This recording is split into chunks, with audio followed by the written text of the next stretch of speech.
Signs you have high functioning anxiety part 2.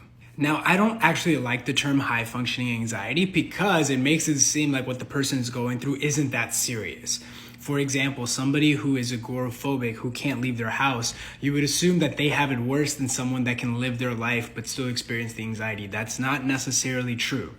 Here's the actual truth. People that are agoraphobic, that can't leave their house, they just have stronger avoidance behaviors. That doesn't necessarily mean their anxiety is the most intense. But with people who have high functioning anxiety, one of the ways they're able to deal with their anxiety but never really eliminate it is that they focus on distraction. You may notice if you have high functioning anxiety, if you don't have anything to do, when everything else gets quiet, the anxiety gets very loud.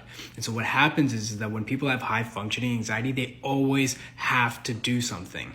You'll find these people being extremely hard workers.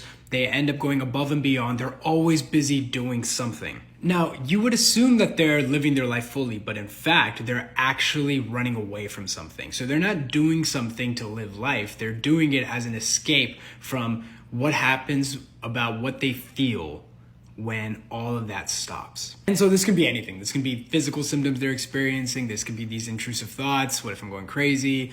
They could be feeling feelings of unreality where they're like, I just don't know why this is happening. They may even have just like these weird emotions. And I have to say, as somebody who went through this myself, I really commend people that are high functioning anxiety. Because I'm not gonna lie, when I fell into this cycle, I couldn't do anything. I ended up getting trapped in my house. There's no way I could have done everything I had to do while having anxiety. So people with high functioning anxiety, even though they're doing stuff, they're doing work, their mind is somewhere else. They're focused on something else. They're very hyper focused. Now, the problem with people with high functioning anxiety is that they eventually work so hard that they just burn themselves out.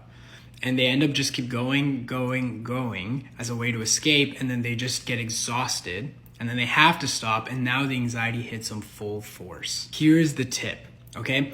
Don't use distraction as a way to avoid your anxiety. In fact, it's the avoidance of the anxiety that's keeping it alive. Rather than using work or anything as a distraction, before you do that, recognize the anxiety's there and let it be there. Acknowledge that it's there and accept that it's there.